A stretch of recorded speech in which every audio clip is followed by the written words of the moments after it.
As a small business owner, your to-do list is long. The Knot makes advertising easy and connects you with the right couples at the right time. Visit vendors.theknot.com/podcast for 15% off your first month with code podcast15.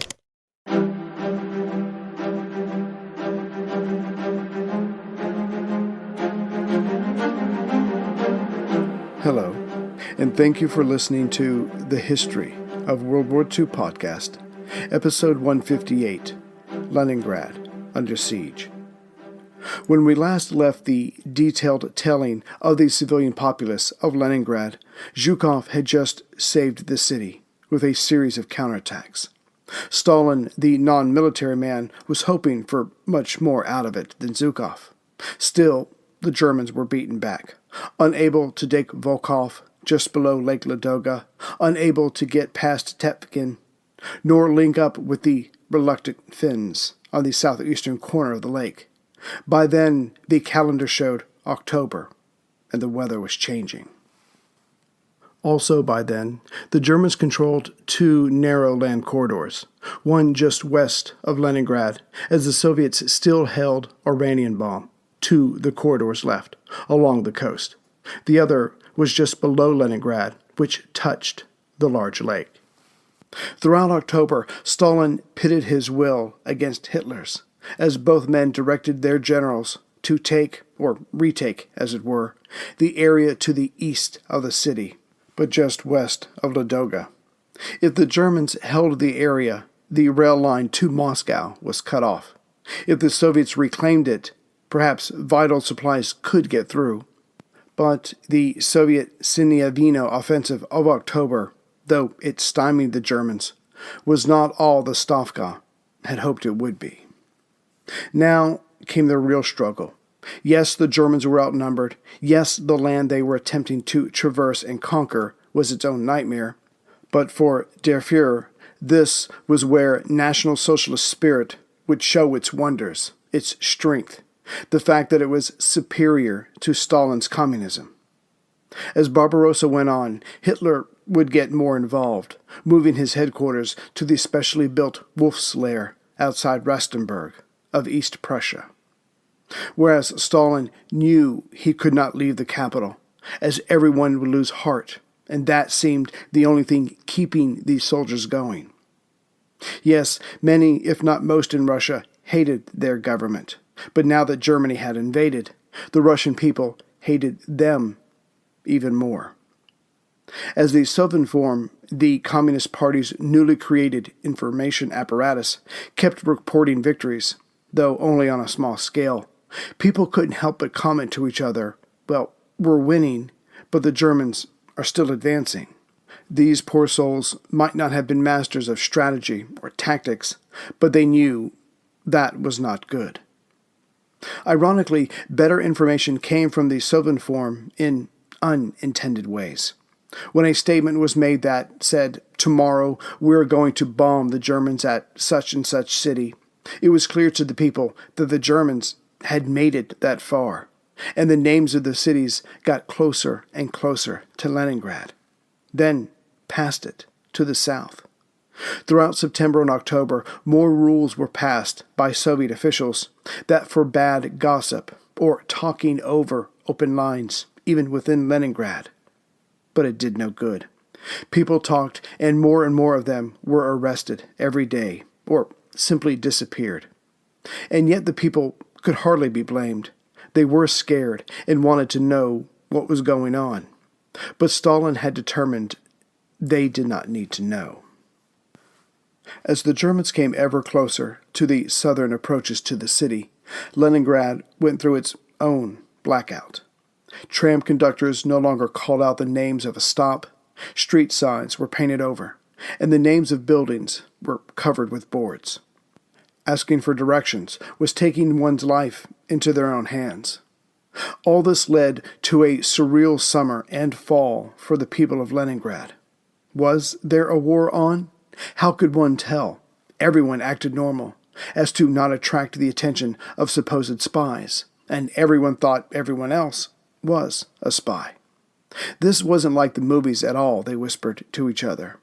Some of the more courageous citizens of Leningrad started asking, why did we give up the old borders? But Stalin would have more to say about that in 1945.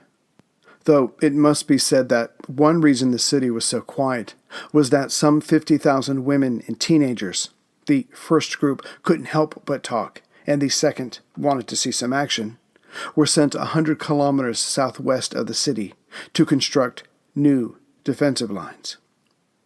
As for those sent to the southwest, many were female students who were ordered but only too eager to put down their books and pick up shovels and stretchers.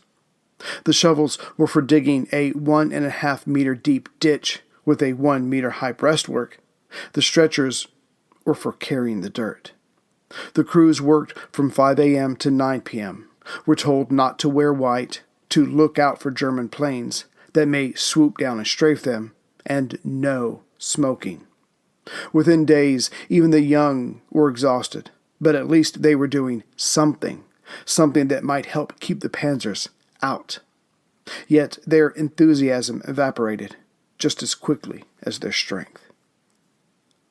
Two questions that quickly popped into the minds of the people still in or near Leningrad was, would there be enough food to get them through the winter, and would they be evacuated?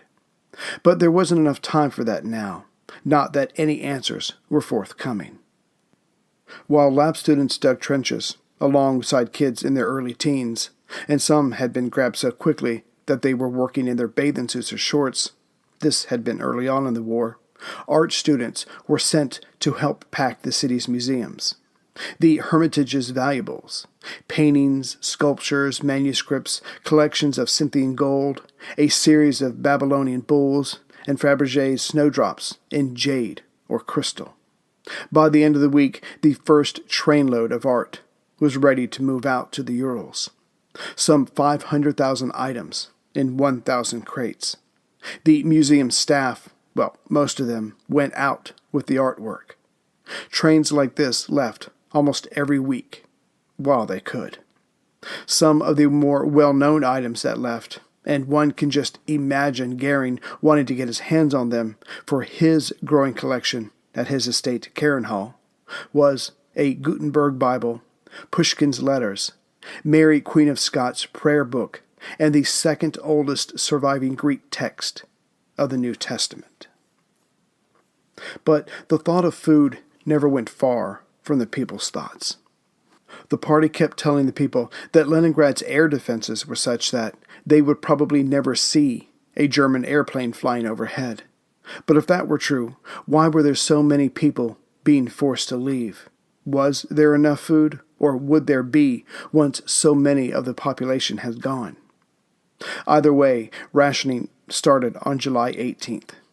And at first, the government was generous. There were some 800 grams of bread allotted each day for manual workers, 600 grams for those whose hands did not get dirty or blistered, and 400 grams for dependents. There would also be monthly handouts of meat, butter, and sugar. Comparing this to what had been expected by the authorities, this wasn't so bad. A person could live off this. What's more, there were shops with even more food, better food, that could be purchased, though the prices they were charging were quite high. Though it's not surprising that the people's thoughts were of food, there was simply no other information with which to occupy their thoughts. The Soviniform was beyond derelict in its duty of reporting as city after city fell, or when the Soviet 34th Army, in trying to stop the Germans from getting past Leningrad to the south, lost half its number. 74 out of 83 tanks, 628 out of 748 guns, 670 trucks, and almost 15,000 horses. Nor of the successful evacuation of Soviet troops from Tallinn, the capital of Estonia, some 200 miles due west of Leningrad, as this was but another defeat. The Soviets there got away on August 26th, but that was only after much fighting. The man responsible for the Russian fleet was Admiral Vladimir Tributs, C&C of the Red Banner Baltic Fleet. He had no trouble seeing how vulnerable the newly created naval base at Labau, west of Tallinn, on the Latvian coast, would be, if war came to the east. So, caring more about his fleet than himself, he asked for permission to move his larger ships east to Estonia, which was approved after Russia had been at war with Germany for 2 days. And Tributes had been correct. The formal port facility quickly fell into German hands. But there was no time to celebrate about being right. Now the Germans were on their way to Tallinn, and Tributes only had some 14,000 sailors, about 1,000 police, and 4,000 or so remaining soldiers of the 5th Motorized Rifle Regiment, which had fled from Riga. There was also no way these numbers could either stop or slow down the attackers. So the admiral conscripted some 25,000 Estonian civilians to dig trenches. Yet their shovels did not move that fast, nor move that much earth, as the Latvians did not want to be rescued from the Germans. They were, in fact, hoping to be rescued from the communists. The NKVD took what measures it deemed prudent to keep the people in line and digging, but it did no good, besides getting suspects killed. Admiral Tributes could only conceive of 2 possible ways to escape, and both suggestions were sent to Stalin. He could either bring all his men together and attempt to break out to fight their way east. Yet the idea of breaking through a German line and then fighting through more Germans, only to get to another German line that was itself forming in front of the Soviet line, further east, seemed like painful, slow suicide. The other idea was to load up all his men and sail across the Gulf of Finland. There they could land and try to fight their way through to Leningrad against the Finns. Neither idea was a great one, but in the end it didn't matter. Stalin said no to both. The Soviet redoubt was to be held. The Germans came at the trapped Russians on August 19th, their guns dropping shells any place defenders might be hiding. The admiral's 7,000-ton cruiser, Kirov, answered the German artillery with shells of its own. For a week, the Russians continued to beat off the night attacks. Then the Germans wised up and started sending in smaller, harder-to-detect groups who took control of sections of the town. First, the airfields were taken. The Russians responded to this by having their planes take off and head east. They weren't making that much of a difference to the defense anyways. Then, section by section, the suburbs began to be swallowed up. This would happen at night. As the sun went down, a section would still be in Russian hands, but by sunup it would be swarming with Germans. Estonian assistance was strongly suspected. By the end of the week, Stalin could see how this was going to end, so he gave permission for the men to evacuate, perhaps hoping, like Dunkirk, his people would respond when it was reported that this group had not fallen into German hands, but would live on to fight another day. But the wider Russian population was not told, as it was decided by then that anything other than a complete victory was to be hushed. The defenders began to pull back to the harbor, setting fires to valuable items along the way. Their destination, once aboard, was the island of Kronstadt, at the entrance to the Gulf of Finland. Of course, the first ones to embark were sailors' civilian entourage, like officers' wives, party officials, and the president of the puppet Estonian Republic. Within a matter of days, doing themselves proud, by August 28th, some 23,000 people and 66,000 tons of munitions, they had to think of the future, were collected aboard some 228 vessels. The Germans had control of the skies, but were focused on such a vast area. They could not, or chose not to, focus here, to sink as many ships as they could. Yet it must be said, this was not Dunkirk. It would not alter Soviet Russia's ability or Stalin's determination to fight on. But by the morning of August 28th, with the ships ready to go, there was suddenly caught in a force 7 gale. It was not until noon that the seas calmed. Then the ships headed out in 4 separate groups. But compared to the British ships, which had only to make it through some 50 miles of disputed seas, the Russians would have to traverse some 220 miles, all while under the gun, so to speak, from shore batteries, German subs, and Finnish torpedo boats. But the biggest headache for the Soviet naval crews were the mines. To confront these, Admiral Tributz only had some 38 minesweepers, and most of them were converted trawlers. Then the real hell began. The Luftwaffe might not have focused on the ships while they were in harbor, but did so now. Just as soon as the convoys headed out, they received the attention of wave after wave of Junkers 88 dive bombers. The ships tried to keep their composure, but found it difficult, to say the least. At 6 o'clock that evening, the lead convoy ran into their first minefield, near Point Juminda, 40 miles east of Tallinn. 5 minutes later, the first ship, Ella, an Estonian merchantman, disappeared beneath the waves. Ships from the 4th convoy slowed down to search for survivors when a tug then hit a mine. It was gone in 15 minutes. Then an icebreaker was bombed and disappeared. The vessels started slowing down, now obsessed with the hidden ship killers. When, just minutes after the tug vanished, the Veronia suffered a direct hit from a bomber. Its engines now useless, a nearby vessel, the Saturn, took it under tow. Now the remaining ships zigzagged, as they should have done before, hoping to be missed by the mines, falling bombs, and approaching shells. Ever eastward the ships went. As for the Soviet warships, they, understandably, thought only of survival, so surged forward, and were of little help. But the loss of life and ships was not over for the night. Before much progress had been made, a submarine, the Krop, acting as a minesweeper, hit a mine. What little of it there was above the water now disappeared forever.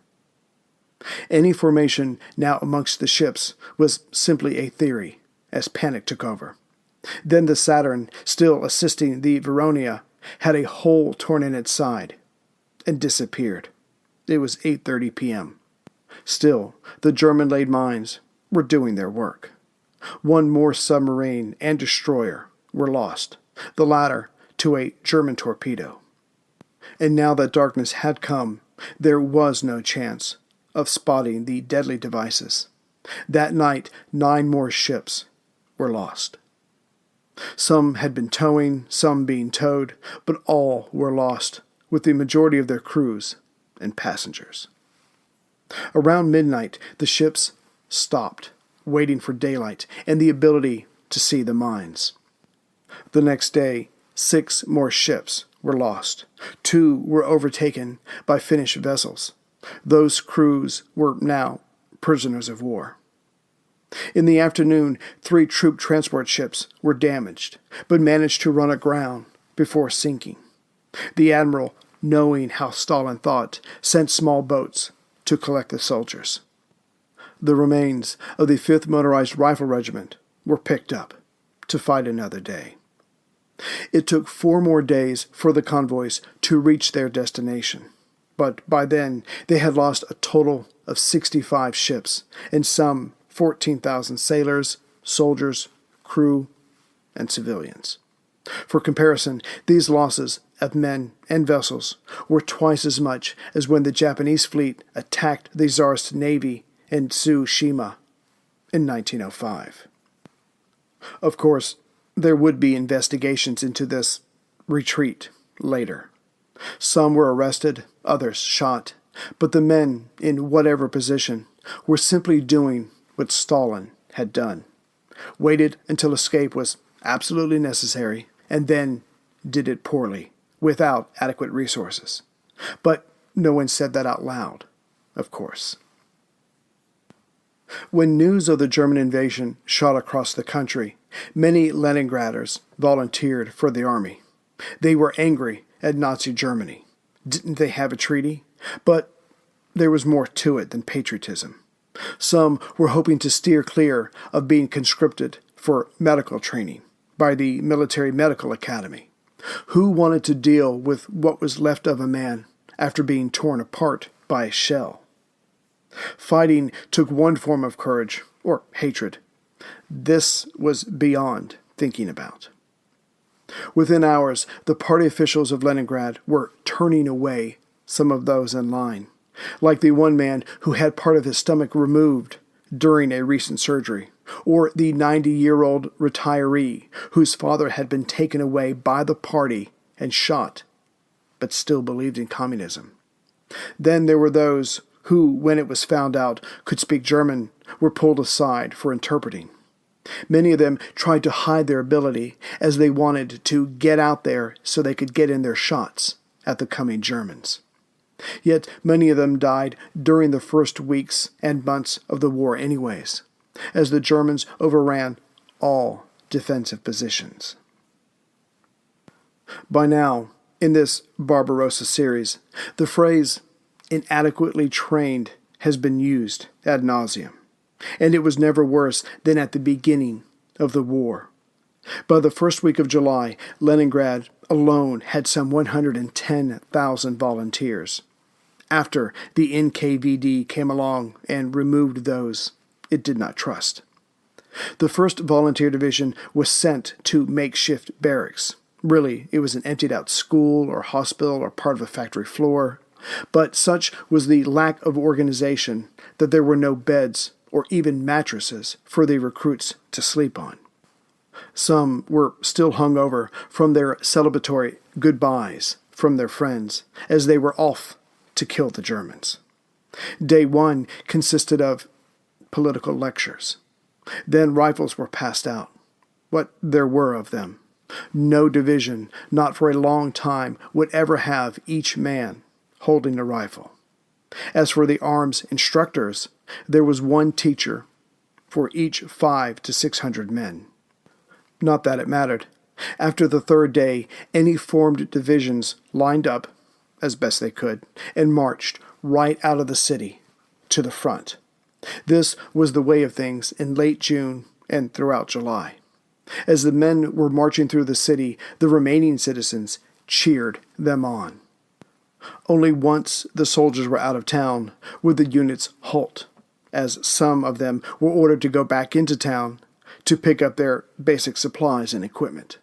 But as far as the people knew, the men, their men, were on the way. Only en route would the soldiers' uniforms and fighting equipment, hopefully, catch up with them.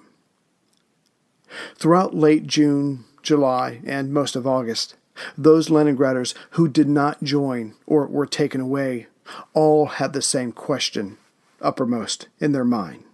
Should I leave? But that only begged other questions, like where do I go and how do I start my life all over again? And those thinking these thoughts had a deadline, August 29th, because that's when the last train headed out of the city. By then, some 636,000 people had gone. For comparison, some 660,000 civilians left London just 2 years ago.